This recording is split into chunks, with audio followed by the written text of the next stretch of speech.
The World Water Forum is on the way in Bali, Indonesia from 18th to 25th of May.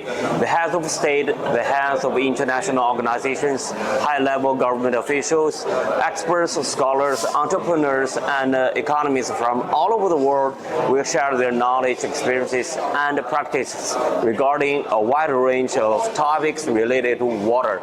The World Water Forum is the largest international gathering in the water sector involving various stakeholders, which has been co-hosted by the World Water Council and a host city.